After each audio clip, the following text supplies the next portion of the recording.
सूरज की पहली किरण गंगा की लहरों को सुनहरी चादर में लपेट रही थी। आसमान में धुंध का हल्का आवरण फैला हुआ था और घाट पर भजन कीर्तन की गूंज हर कोने में सुनाई दे रही थी। यह महाकुंभ का वह विशेष दिन था जब लाखों श्रद्धालु पवित्र गंगा में डुबकी लगाकर अपने पापों का प्रायश्चित करते हैं। गंगा के किनारे का माहौल अद्भुत था। साधु संतों की टोली, नागा बाबाओं के झुंड और हर जगह से आए तीर्थ यात्रियों का विशाल जमावड़ा देखकर ऐसा प्रतीत होता था मानो समूचा ब्रह्मांड गंगा की गोद में समा गया हो। कहानी में आगे बढ़ने से पहले अगर आप भी भगवान को मानते हैं तो वीडियो को लाइक करके कमेंट बॉक्स में हर हर महादेव जरूर लिखिए। इन्हीं संतों के बीच एक विशेष व्यक्ति की उपस्थिति सबका ध्यान आकर्षित कर रही थी। अघोरी साधु भैरवनाथ। भैरवनाथ का रूप अद्वितीय था। वह गेरुए वस्त्रों में नहीं बल्कि राख से सने हुए, पूरे शरीर और जटाजूट से ढका सिर लिए हुए थे। उनकी आंखें इतनी तीव्र और गहरी थीं कि मानो वह हर किसी के मन की गहराई को पढ़ सकती हों।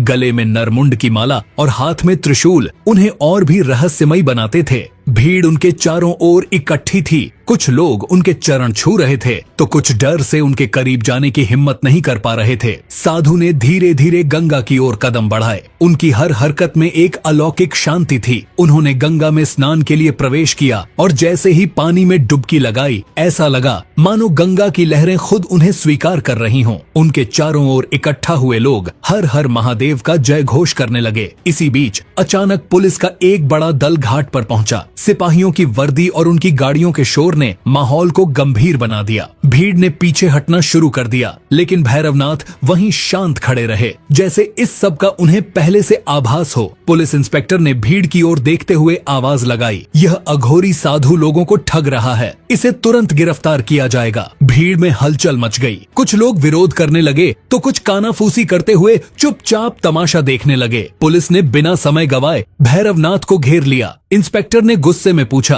तुम यहाँ क्या कर रहे हो? क्या तुम नहीं जानते कि ठगी और अंधविश्वास फैलाना कानूनन अपराध है? भैरवनाथ ने शांत स्वर में उत्तर दिया, मैं केवल अपनी साधना कर रहा हूँ। मेरा गंगा के अलावा किसी से कोई लेना देना नहीं। उनकी आवाज में इतनी गहराई थी कि कुछ क्षण के लिए पुलिस अधिकारी भी ठिठक गए, लेकिन वे अपने इरादे से पीछे नहीं हटे। पुलिस ने उन्हें भीड़ के बीच से घसीटते हुए अपने वाहन तक पहुंचाया। लोगों ने विरोध किया, लेकिन पुलिस के तेवर देखकर कोई अधिक बोलने की हिम्मत नहीं कर पाया। भैरवनाथ ने बिना किसी प्रतिरोध के खुद को गिरफ्तार करवा दिया। जैसे ही उन्हें गाड़ी में बैठाया गया, घाट पर एक अजीब सन्नाटा छा गया। ऐसा लगा जैसे गंगा की लहरें भी इस अन्याय पर क्रोधित हो उठी हों। भीड़ में खड़े कुछ बुजुर्गों ने फुसफुसा कर कहा, यह कोई साधारण साधु नहीं है, यह भगवान शिव का ही रूप हो सकता है। पुलिस ने इसे गिरफ्तार करके बहुत बड़ी गलती की है। इस घटना ने महाकुंभ के उत्सव को बदल दिया। घाट पर मौजूद लोगों के मन में कई सवाल उठने लगे। कौन था यह साधु?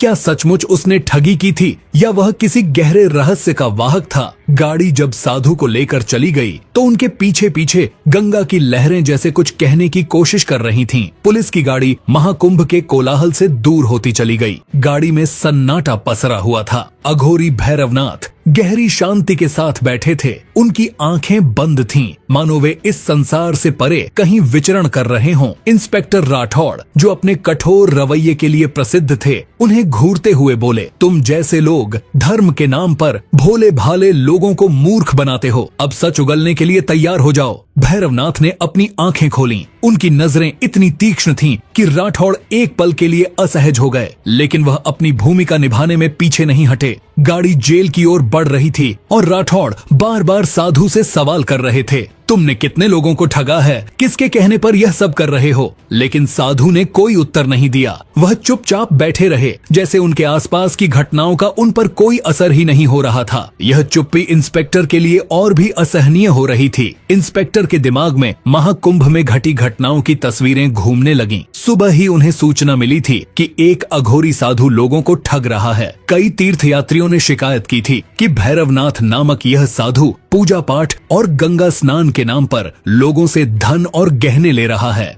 कुछ महिलाओं ने आरोप लगाया था कि उन्होंने अपने बच्चों के इलाज के लिए इस साधु को बड़ी रकम दी, लेकिन बदले में केवल राख और माला थमा दी गई। एक व्यक्ति ने यह भी दावा किया था कि साधु ने उसे अमीर बनाने का झांसा देकर उसकी संपत्ति हड़पने की कोशिश की। इन सब शिकायतों के आधार पर पुलिस ने तुरंत कार्रवाई की और साधु को गिरफ्तार करने घाट पर पहुंची। साधु को मुख्य काल कोठरी में डाल दिया गया, जहां अंधेरा और सर्द था। लोहे की मोटी सलाखें और दीवारों पर जमी काई उस जगह की दुर्दशा बयान कर रही थीं। साधु ने कोठरी के भीतर प्रवेश करते ही अपनी आंखें बंद कर लीं और एक कोने में बैठ गए। जेल के अन्य कैदी उन्हें अजीब नजरों से देख रहे थे। कुछ लोग फुसफुसा रहे थे, यह अघोरी है, इनके पास अलौकिक शक्तियां होती हैं, कहीं यह हमारे लिए मुसीबत न बन जाए। पुलिस स्टेशन के अधिकारी भी भैरवनाथ को लेकर संशय में थे। इंस्पेक्टर राठौड़ ने अपने अधीनस्थों से कहा, चाहे कुछ भी हो, मुझे इस आदमी का सच उगलवाना है। यह कोई साधारण ठग नहीं लगता, इसकी शांति मुझे परेशान कर रही है। भैरवनाथ ने कोई विरोध नहीं किया। उन्होंने अपनी आंखें मूंद लीं और गहरे ध्यान में लीन हो गए। जेल के भीतर अचानक एक अजीब सी हलचल होने लगी। ऐसा लग रहा था जैसे समय थम गया हो। पुलिसकर्मी जो अक्सर कठोर और निष्ठुर रहते थे, अचानक साधु को लेकर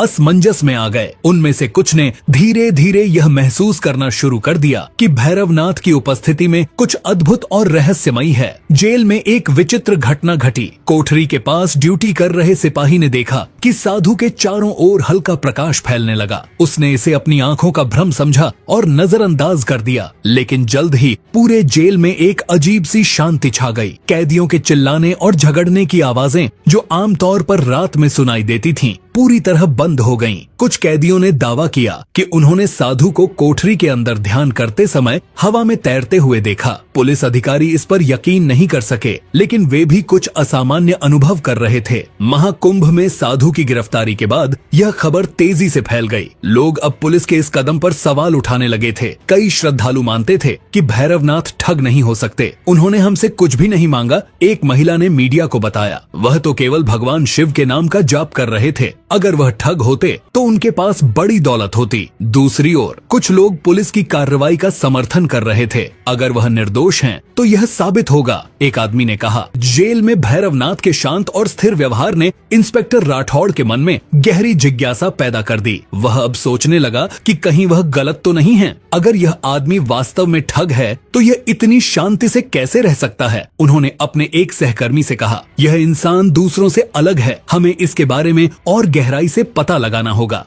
जेल की काल कोठरी अंधकार और सन्नाटे से भरी हुई थी। वहाँ की दीवारें, जिन पर समय और नमी ने अपनी छाप छोड़ दी थी, ठंड और वीरानगी का अनुभव कराती थीं। भैरवनाथ को यहाँ बंद करने का निर्णय इंस्पेक्टर राठौड़ ने इसलिए लिया था ताकि वह मानसिक और शारीरिक रूप से टूट जाए और सच्चाई स्वीकार कर लें। रात का समय था। जेल के सभी कैदी अपने अपने कोनों में दुबके हुए थे। अघोरी भैरवनाथ अपने कोने में ध्यान मग्न बैठे थे। उनकी उपस्थिति जो किसी को शांत कर सकती थी, वहीं जेल के अधिकारियों और कैदियों के लिए बेचैनी का कारण बन रही थी। काल कोठरी में घना अंधेरा था। केवल एक छोटी सी खिड़की से चांद की हल्की रोशनी अंदर आती थी, लेकिन वह भी अंधेरे को चीरने में असमर्थ थी। कोठरी के आसपास अजीब सी सरसराहट सुनाई दे रही थी, जैसे वहाँ कोई अदृश्य ताकत मौजूद हो। कोठरी के अन्य कैदी फुसफुसाते हुए आपस में बात कर रहे थे। क्या यह सच है कि यह आदमी अघोरी है? हाँ, मैंने सुना है कि अघोरी के पास अलौकिक शक्तियाँ होती हैं, लेकिन ये यहाँ क्यों है? कहीं ऐसा न हो कि वह हम पर कोई तांत्रिक क्रिया कर दे। इन बातों के बीच भैरवनाथ शांत थे। वह अपने त्रिपुंड ललाट और गले में पड़ी नरमुंड माला के साथ बिल्कुल अचल बैठे थे। ऐसा लगता था जैसे वह खुद को इस संसार से अलग कर चुके हों। पहला संकेत आधी रात के करीब कोठरी के पास तैनात एक सिपाही को हलचल महसूस हुई। उसने देखा कि कोठरी के अंदर का माहौल बदल रहा था। वहाँ हल्की हल्की गूंज सुनाई दे रही थी। ये गूंज किसी मंत्र की तरह लग रही थी। सिपाही ने डरते हुए अपने साथी से कहा, क्या तुमने यह आवाज सुनी? लेकिन उसके साथी ने कुछ नहीं सुना। सिपाही ने साहस जुटाकर कोठरी की ओर देखा। उसने देखा कि भैरवनाथ के चारों ओर एक हल्का प्रकाश फैलने लगा है। कोठरी की अंधेरी दीवारें उस प्रकाश से चमकने लगीं। साधु गहरे ध्यान में लीन थे। उनकी आंखें बंद थीं, लेकिन उनकी उपस्थिति इतनी प्रबल थी कि जेल की दीवारें तक उनकी ऊर्जा को महसूस कर रही थीं। उनके चारों ओर बहने वाली अदृश्य ऊर्जा ने वहां के माहौल को बदल दिया था। जेल के दूसरे कैदियों ने भी यह महसूस किया। एक कैदी जो कई सालों से जेल में बंद था और अपने क्रूर स्वभाव के लिए जाना जाता था, पहली बार शांत हो गया। उसने कहा, मुझे नहीं पता यह आदमी कौन है, लेकिन यह साधारण इंसान नहीं हो सकता। इंस्पेक्टर राठौड़ की बेचैनी। राठौड़ अपने कार्यालय में बैठा था, लेकिन उसका ध्यान बार बार काल कोठरी की ओर जा रहा था। उसने अपने सहायक से कहा, मुझे समझ में नहीं आता कि यह आदमी इतना शांत क्यों है। कोई तो कारण होगा, क्या पता यह ठग हो या इससे भी कुछ बड़ा। राठौड़ ने खुद जाकर कोठरी का मुआयना करने का निश्चय किया। जैसे ही वह कोठरी के पास पहुंचे, उन्होंने साधु के चारों ओर फैले उस हल्के प्रकाश को देखा। राठौड़ ठिठक गए। उन्हें ऐसा लगा जैसे वह उस साधु की ऊर्जा से खींचते जा रहे हों। राठौड़ ने अपनी हिम्मत जुटाकर भैरवनाथ से पूछा, तुम कौन हो? क्या सच में तुम ठग हो या यह सब कोई चाल है? भैरवनाथ ने धीरे धीरे अपनी आंखें खोलीं। उनकी आंखों में एक अद्भुत चमक थी। वह बोले, मैं वही हूँ जो सबके भीतर है। तुम मुझसे जो प्रश्न कर रहे हो, उसका उत्तर अपने भीतर खोजो। राठौड़ इस उत्तर से असमंजस में पड़ गए। उन्होंने साधु से और सवाल करने की कोशिश की, लेकिन वह फिर से ध्यान में लीन हो गए। रात और गहरी हो चुकी थी। जेल के सभी कैदी सो चुके थे, लेकिन काल कोठरी के पास खड़ा सिपाही अब भी बेचैन था। अचानक जेल के अंदर एक जोर की आवाज हुई। ऐसा लगा जैसे दीवारों के पीछे कुछ गिरा हो। सिपाही दौड़कर राठौड़ के पास पहुंचा और कहा, सर, वहाँ कुछ अजीब हो रहा है। कोठरी के अंदर से तेज आवाजें आ रही हैं। राठौड़ और अन्य अधिकारी तुरंत कोठरी के पास पहुंचे। वहाँ उन्होंने देखा कि कोठरी की सलाखें अपने आप हिल रही थीं। अंदर भैरवनाथ के चारों ओर तेज रोशनी फैल रही थी। ऐसा लगा जैसे कोठरी में कोई अदृश्य शक्ति काम कर रही हो। जेल के सभी कैदी अब जाग चुके थे। वे भयभीत होकर कोठरी की ओर देख रहे थे। कुछ कैदी जो साधु के बारे में नकारात्मक सोचते थे, अब उनके चरणों में गिरने को तैयार थे। यह कोई साधारण इंसान नहीं है, एक कैदी ने कहा। क्या यह भगवान शिव का अवतार है? दूसरे ने पूछा। रात का गहराता अंधकार जेल पर छा गया था। सन्नाटा इतना गहरा था कि केवल हवा की सरसराहट और दूर कहीं जलती लालटेन की मध्यम टिमटिमाहट दिखाई दे रही थी। लेकिन जेल के अंदर, विशेष रूप से काल कोठरी के पास, माहौल असामान्य था। अघोरी भैरवनाथ ध्यान में लीन थे। उनके चारों ओर एक अदृश्य शक्ति का प्रवाह महसूस किया जा सकता था। जेल के अन्य कैदी और सिपाही जो अब तक साधारण इंसान की तरह व्यवहार कर रहे थे, इस स्थिति को देखकर विचलित हो रहे थे। काल कोठरी में पहला बड़ा चमत्कार। आधी रात बीत चुकी थी। जेल के सभी कर्मचारी और कैदी सोने का प्रयास कर रहे थे, लेकिन कोठरी के पास खड़ा सिपाही रह रहकर बेचैन महसूस कर रहा था। उसने देखा कि कोठरी के अंदर से हल्की रोशनी फैल रही थी। यह रोशनी पहले पीली थी, फिर धीरे धीरे सुनहरी और फिर सफेद हो गई। सिपाही ने सहमे हुए इंस्पेक्टर राठौड़ को बुलाने का फैसला किया। सर, आप जल्दी आइए, कोठरी में कुछ अजीब हो रहा है। राठौड़, जो पहले से ही अघोरी की उपस्थिति को लेकर विचलित थे, तुरंत अपनी कुर्सी छोड़कर वहां पहुंचे। कोठरी के पास पहुंचते ही राठौड़ ने देखा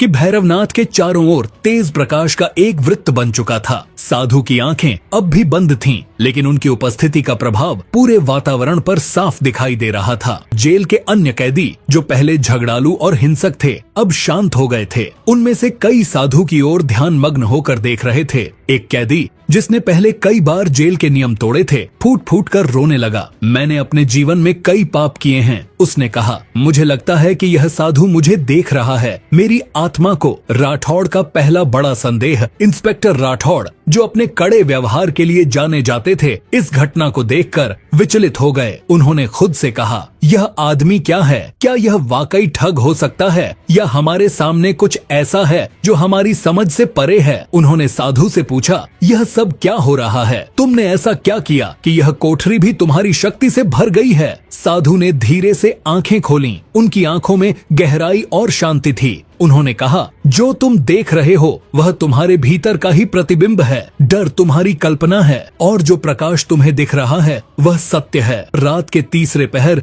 एक असाधारण घटना घटी। कोठरी का भारी लोहे का दरवाजा, जिसे कई ताले लगाकर बंद किया गया था, अचानक जोर की आवाज के साथ खुल गया। यह देख सभी सिपाही और कैदी हक्के बक्के रह गए। यह कैसे हुआ? राठौड़ ने गुस्से और डर के मिश्रण में चिल्लाते हुए कहा। साधु अपनी जगह शांत बैठे रहे। उन्होंने कोई हरकत नहीं की। उन्होंने कहा, जो बंद है वह खोला जा सकता है और जो खोला गया है वह केवल सत्य का मार्ग दिखाने के लिए है। साधु के शब्दों के साथ ही जेल के भीतर एक अजीब सा दिव्य वातावरण बन गया। ऐसा महसूस हो रहा था जैसे जेल अब केवल पत्थरों और लोहे की इमारत नहीं बल्कि किसी तीर्थ स्थान में बदल गई हो। जेल में मौजूद कैदियों और सिपाहियों ने महसूस किया कि उनकी परेशानियां, गुस्सा और भय सब धीरे धीरे शांत हो रहे हैं। एक कैदी जो वर्षों से बीमारी से पीड़ित था, उसने कहा, मेरे सीने का दर्द अचानक गायब हो गया। यह कैसे हो सकता है? साधु ने अपनी शांत लेकिन गहरी आवाज में कहा, यह संसार ऊर्जा का केंद्र है। जब तुम इस ऊर्जा को समझते हो तो सब कुछ स्पष्ट हो जाता है। मेरी उपस्थिति यहाँ कोई दुर्घटना नहीं है। मैं यहाँ तुम्हारे भीतर की उस शक्ति को जगाने आया हूँ जिसे तुमने अनदेखा कर दिया है। राठौड़, जो अब तक साधु को केवल एक ठग मानते थे, इस घटना के बाद चुप हो गए। उन्होंने पहली बार महसूस किया कि यह साधु साधारण नहीं है। जेल का माहौल अब पूरी तरह बदल चुका था। हर कोई अगली रात की प्रतीक्षा करने लगा। सिपाही जो पहले साधु को लेकर शंकित थे, अब उनके करीब जाने से डरने लगे थे। कैदी जो पहले उनका मजाक उड़ाते थे, अब उन्हें श्रद्धा की नजरों से देख रहे थे। राठौड़ ने अपने सहकर्मियों को बुलाकर कहा, इस आदमी के बारे में और जानकारी जुटाओ। मुझे इसके अतीत के बारे में सब कुछ पता करना है। मुझे यह जानना होगा कि यह आदमी कौन है और यह सब कैसे कर रहा है। जेल के भीतर फैले दिव्य माहौल ने सभी को बदल दिया था। कैदियों, सिपाहियों और यहाँ तक कि इंस्पेक्टर राठौड़ के दिल में भी अब साधु भैरवनाथ के प्रति जिज्ञासा और श्रद्धा का भाव उत्पन्न हो गया था। लेकिन सबसे बड़ा प्रश्न अब भी अनुत्तरित था। भैरवनाथ कौन हैं और उनके पास ये अद्भुत शक्तियां कहां से आईं? राठौड़ ने साधु के अतीत के बारे में अधिक जानने का निश्चय किया। उन्होंने अपने सहायक को आदेश दिया, जाओ महाकुंभ में और उसके आसपास इस व्यक्ति के बारे में सारी जानकारी जुटाओ। यह जानना बहुत जरूरी है कि भैरवनाथ आखिर किसके आदेश से यहाँ हैं। साधु जो अब भी कोठरी में ध्यान मग्न बैठे थे, अपने भीतर के सफर पर निकल चुके थे। इस ध्यान के दौरान उनके अतीत की झलकियां प्रकट हुईं। भैरवनाथ एक छोटे से गांव में पैदा हुए थे। बचपन से ही उनका झुकाव आध्यात्म की ओर था। वह घंटों जंगल में अकेले बैठकर ध्यान करते थे। गांव वाले उन्हें अजीब समझते थे, लेकिन उनके भीतर की शांति और दृढ़ता ने उन्हें हमेशा विशेष बना दिया। एक दिन एक रहस्यमयी साधु उनके गांव आए। उस साधु ने भैरवनाथ को पहचान लिया और कहा, तुम कोई साधारण बालक नहीं हो। तुम्हारे भीतर कुछ ऐसा है जो पूरे संसार को बदलने की क्षमता रखता है। तुम्हें भगवान शिव के मार्ग पर चलना होगा। उस दिन से भैरवनाथ ने साधु के साथ हिमालय की यात्रा शुरू की। वहाँ उन्होंने कठिन तपस्या की। हिमालय की कठोर ठंड में उन्होंने केवल राख और जड़ी बूटियों पर निर्वाह किया। उनकी साधना ने उन्हें अलौकिक शक्तियां प्रदान की, लेकिन यह सब उन्होंने भगवान शिव के प्रति अपने पूर्ण समर्पण और सेवा के लिए किया। हिमालय में एक गुफा के भीतर उन्होंने लगातार कई वर्षों तक तपस्या की। उनकी आराधना इतनी गहन थी कि भगवान शिव स्वयं उनके सामने प्रकट हुए।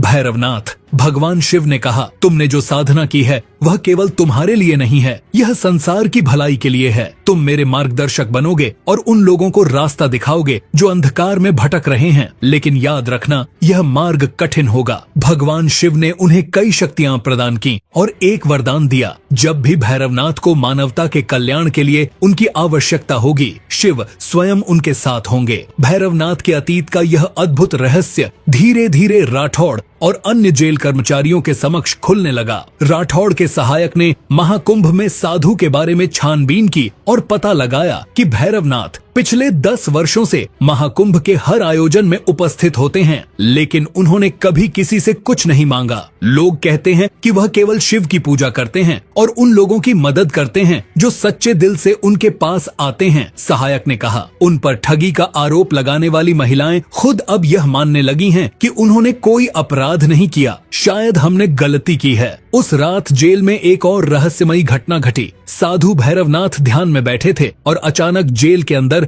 एक दिव्य सुगंध फैल गई। कैदियों और सिपाहियों को ऐसा लगा जैसे वे किसी तीर्थ स्थल पर पहुंच गए हों। राठौड़ ने देखा कि भैरवनाथ के चारों ओर एक अद्भुत प्रकाश फैल गया है। उन्हें भगवान शिव की छवि दिखाई दी जो साधु के पीछे खड़ी थी। यह दर्शन क्षणिक था, लेकिन इतना प्रभावशाली था कि राठौड़ अब पूरी तरह समझ चुके थे कि भैरवनाथ साधारण इंसान नहीं है। अगली सुबह इंस्पेक्टर राठौड़ ने भैरवनाथ के सामने जाकर कहा, मैंने जीवन भर नियमों और कानूनों का पालन किया है। मैंने हमेशा यही माना है कि दुनिया में अच्छाई और बुराई के बीच केवल कानून की रेखा खींची जा सकती है, लेकिन आप मुझे एक नई सच्चाई दिखा रहे हैं। क्या आप मुझे बता सकते हैं कि आप यहाँ क्यों आए हैं? भैरवनाथ ने गहरी सांस ली और बोले, बोले, मैं यहाँ इसलिए आया हूँ क्योंकि यह मेरे मार्ग का हिस्सा है। मैं यहाँ किसी के आदेश पर नहीं बल्कि अपने कर्तव्य के लिए आया हूँ। भगवान शिव ने मुझे यह शक्ति इसलिए दी है ताकि मैं उन लोगों को राह दिखा सकूं जो अंधकार में खो चुके हैं। तुम भी इस सत्य को स्वीकारो राठौड़,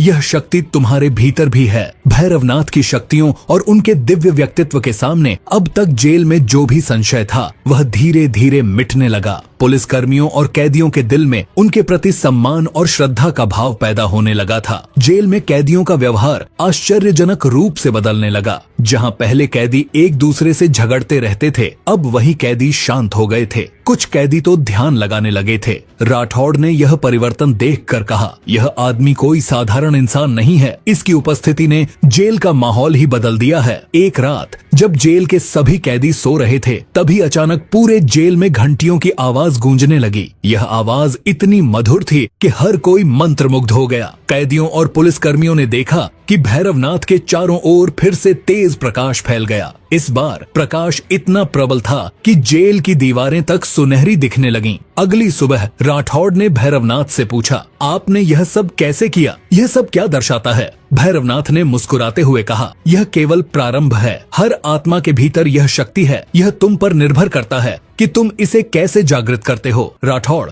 जो हमेशा एक कट्टर पुलिस अधिकारी थे, अब अपने भीतर बदलाव महसूस कर रहे थे। उन्हें महसूस हुआ कि वह एक बड़े सत्य के सामने खड़े हैं जिसे वह अब तक नजरअंदाज करते आए थे। भैरवनाथ की रहस्यमयी शक्तियों और जेल में हुए परिवर्तन की खबरें जेल के बाहर फैलने लगीं। कई लोग जो पहले उनके विरोधी थे अब उन्हें भगवान का रूप मानने लगे। इसी बीच एक महिला जेल पहुंची। उसकी उम्र करीब 50 वर्ष थी और उसके चेहरे पर गहरी चिंता झलक रही थी। उसने जेल अधिकारियों से कहा, मुझे भैरवनाथ से मिलना है। मुझे उनके खिलाफ गवाही देनी है, लेकिन यह गवाही सब कुछ बदल सकती है। राठौड़ ने महिला को भीतर बुलाया। उसने कहा, मेरा नाम सावित्री है। मैं वही हूँ जिसने पहले भैरवनाथ पर ठगी का आरोप लगाया था, लेकिन मैं अब सच बताना चाहती हूँ। सावित्री ने बताया कि उसके बेटे की हालत बहुत खराब थी। डॉक्टरों ने उसे जवाब दे दिया था। तब उसने भैरवनाथ से मदद मांगी थी। भैरवनाथ ने उसके बेटे को केवल भस्म दी और कहा कि उसे विश्वास रखना होगा। मेरे बेटे का इलाज किसी डॉक्टर ने नहीं बल्कि उनके दिए हुए भस्म ने किया। सावित्री ने कहा, मुझे लगा था कि यह सब उनका चमत्कार नहीं बल्कि एक संयोग था, इसलिए मैंने उन पर ठगी का आरोप लगाया। लेकिन अब मुझे समझ में आया कि यह सब भगवान शिव की कृपा थी जो उनके माध्यम से मेरे बेटे तक पहुंची। सावित्री की गवाही सुनने के बाद राठौड़ और अन्य अधिकारी हैरान रह गए। राठौड़ ने भैरवनाथ से पूछा, आपने इस बारे में पहले क्यों कुछ नहीं कहा? भैरवनाथ ने शांत स्वर में उत्तर दिया, सत्य को सिद्ध करने की आवश्यकता नहीं होती, समय पर वह स्वयं प्रकट हो जाता है। भैरवनाथ की सत्यता अब स्पष्ट हो चुकी थी, लेकिन यह अंत नहीं था। जेल से उनकी रिहाई का आदेश आ चुका था, परंतु इसके साथ ही समाज और धर्म के प्रति उनके कर्तव्यों की अग्नि परीक्षा भी शुरू होने वाली थी। जब भैरवनाथ को जेल से बाहर लाया गया तो बाहर एक विशाल भीड़ उनका इंतजार कर रही थी। कुछ उनके समर्थक थे तो कुछ आलोचक। लोगों के मन में कई सवाल थे। क्या यह साधु सचमुच दिव्य शक्तियों का धनी है या यह सब दिखावा है? जेल के बाहर एक प्रभावशाली धार्मिक नेता ने भैरवनाथ को चुनौती दी, यदि तुम सच में भगवान शिव के भक्त हो और उनकी कृपा तुम पर है तो इसे सिद्ध करो।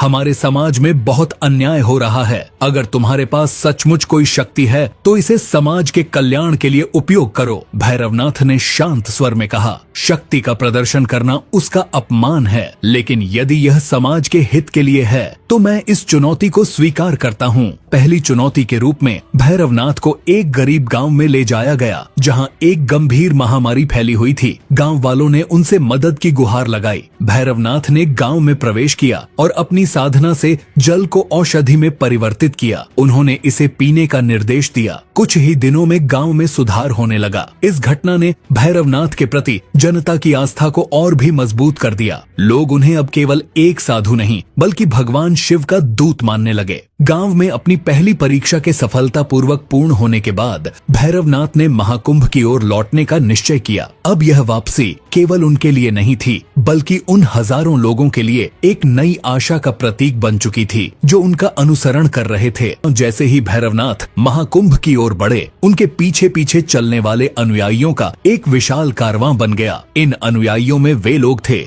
जो उनकी चमत्कारी शक्तियों के साक्षी बने थे और वे भी जिन्होंने उनके उपदेशों वर्षों से अपने जीवन में बदलाव महसूस किया था। हर हर महादेव के नारों से गूंजता यह कारवां भक्ति और श्रद्धा का एक जीवंत उदाहरण था। महाकुंभ में लौटते ही भैरवनाथ की उपस्थिति ने पूरे मेले के माहौल को बदल दिया। साधु संतों की सभा में उनका स्वागत हुआ। अनेक धर्मगुरुओं ने उन्हें आमंत्रित किया और उनके साथ संवाद किया। भैरवनाथ ने एक बड़े मंच से जनता को संबोधित किया। उन्होंने कहा, शक्ति और साधना का उपयोग केवल स्वयं की उन्नति के लिए नहीं बल्कि पूरे समाज के कल्याण के लिए होना चाहिए। यह मानवता का परम धर्म है। भगवान शिव का मार्ग भी यही सिखाता है। महाकुंभ में उनकी शिक्षाओं ने लोगों के जीवन में सकारात्मक बदलाव लाने का काम किया। भैरवनाथ ने गंगा तट पर एक विशेष अनुष्ठान किया जिसमें हजारों लोगों ने भाग लिया। यह अनुष्ठान केवल आध्यात्मिक शुद्धि के लिए नहीं बल्कि समाज को नई दिशा देने के लिए था। महाकुंभ के समापन के साथ ही भैरवनाथ ने संकेत दिया कि उनकी यात्रा अभी समाप्त नहीं हुई है। उन्होंने कहा, यह केवल आरंभ है। जब तक संसार में अज्ञान, अन्याय और पीड़ा है तब तक मेरा कर्तव्य समाप्त नहीं होगा।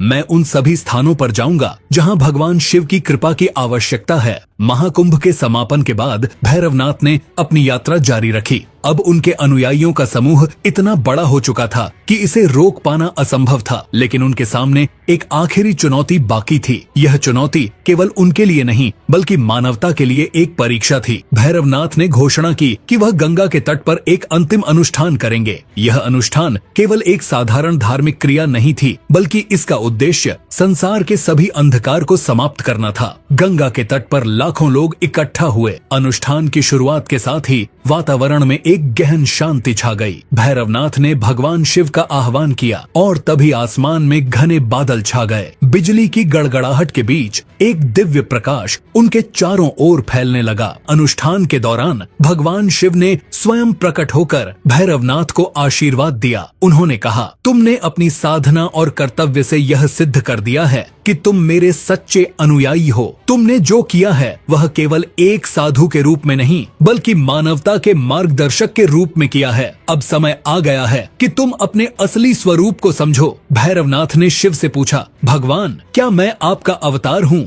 भगवान शिव ने मुस्कुराते हुए कहा, तुम मेरे अवतार नहीं बल्कि मेरे संदेशवाहक हो। हर इंसान में मेरा अंश है और तुमने इसे जागृत कर दिखाया है। यही तुम्हारा सत्य है। भगवान शिव के प्रकट होने और उनके आशीर्वाद के बाद भैरवनाथ ने अपने अनुयायियों को संबोधित किया। उन्होंने कहा, हम सभी में दिव्यता है। भगवान शिव हर जगह हैं और हम सभी उनके अंश हैं। यह संसार हमारा कर्तव्य है और इसे हम केवल अपने कर्मों से सुधार सकते हैं। इस अनुष्ठान के बाद भैरवनाथ ने अपने अनुयायियों से विदा ली। उन्होंने कहा कि अब समय आ गया है कि हर इंसान अपने भीतर की शक्ति को पहचान कर संसार को बेहतर बनाए। उनकी विदाई ने लोगों के दिलों में एक गहरा प्रभाव छोड़ा। भैरवनाथ की यात्रा ने यह सिद्ध कर दिया कि सच्ची शक्ति भीतर होती है। उनका जीवन मानवता के लिए प्रेरणा का स्रोत बन गया। उनकी शिक्षाएं और कर्म आज भी लाखों लोगों के दिलों में जीवित हैं। यह कहानी हमें यह सिखाती है कि अज्ञान, अन्याय और अंधकार के खिलाफ लड़ाई केवल बाहरी नहीं बल्कि आंतरिक भी है। जब तक हम अपने भीतर की शक्ति को पहचानते हैं तब तक हर चुनौती का समाधान संभव है।